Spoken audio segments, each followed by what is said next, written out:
Vice President Biden still in there? Yes, Mr. President. Joe, it's me, Barack. Can I come in? You mean President Jerkface? Coming in, Joe.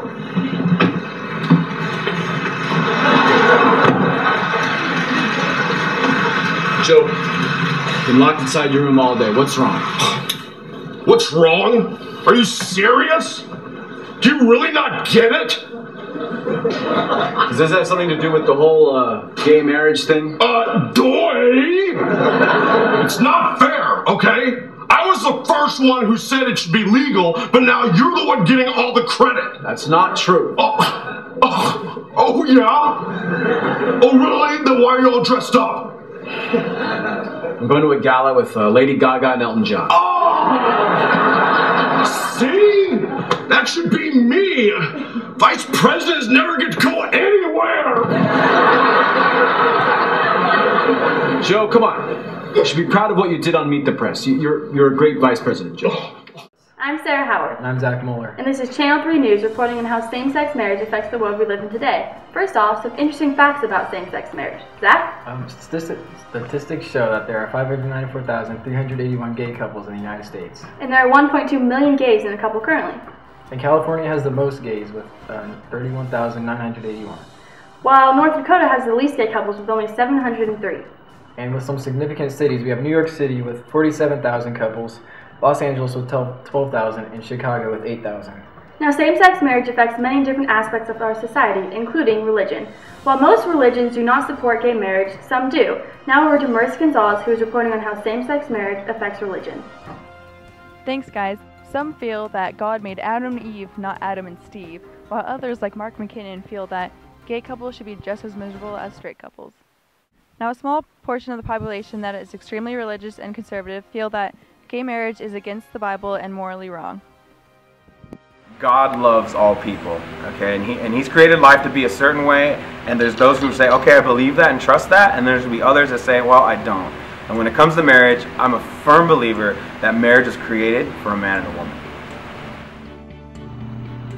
Thank you, Marisa, for that insightful input on religion.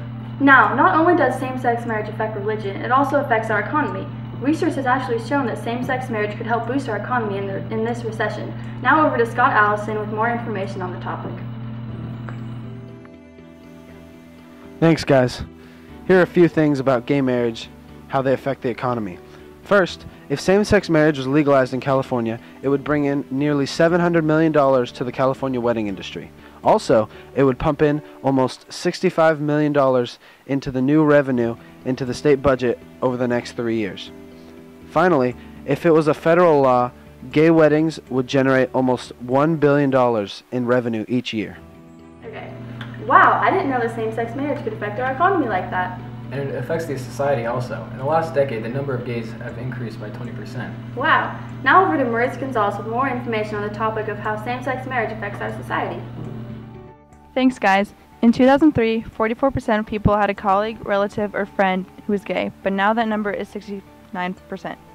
Nowadays, people feel more comfortable about being openly gay because of the rising support, especially among the younger generation.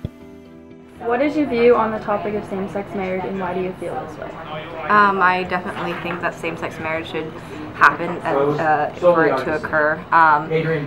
There's a lot of controversy around it, I know, because it's kind of a matter between religion versus state.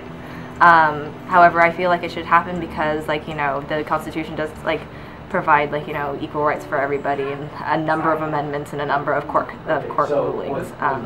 So I definitely think that same-sex marriage should be allowed, if maybe not the word marriage be applied to it, but certainly a form of partnership that's nationally, federally recognized, that has the same benefits of marriage, so that partners can go see each other in the hospital, have the same tax benefits, definitely.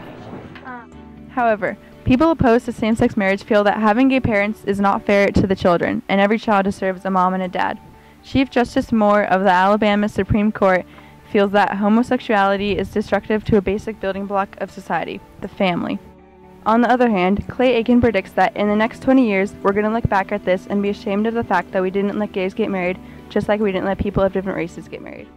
The religious right in America to traditionally sees America having slipped since the protest movements in the hippie times of the 1960s.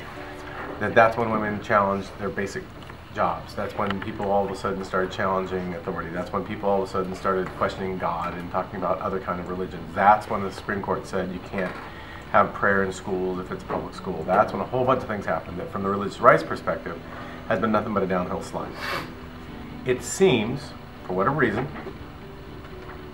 and you could get into a whole lot of sociological stuff on this, it seems that for the religious right, gay marriage is the final straw. Back to you guys. Wow, now that's interesting. Yes, and it appears as though same-sex marriage is a very influential factor in today's political world. And here's Scott Allison with more information on the subject. Okay, thanks guys.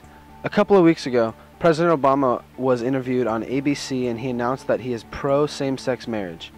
Over the course of several years, as I talk to friends and family and neighbors, when I think about members of my own staff who are in incredibly committed monogamous relationships, same-sex relationships, who are raising kids together, when I think about those soldiers or airmen or Marines or sailors who are out there fighting on my behalf and yet feel constrained, even now that Don't Ask, Don't Tell is gone, because they're not able to commit themselves in a marriage.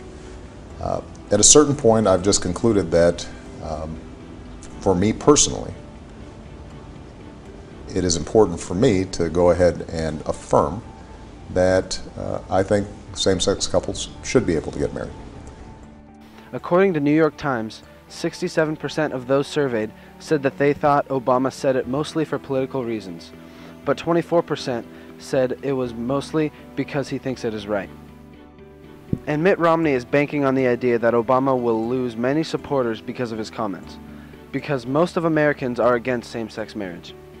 And finally, there are more than 30 states that have passed measures banning same-sex marriage, most recently those in North Carolina 2 weeks ago. Thanks guys, back to you. Thanks, Scott. This has been Sarah Howard Zack Mueller for Channel 3 News, where we report the news today. to prepare you for tomorrow. Have a good night, everybody.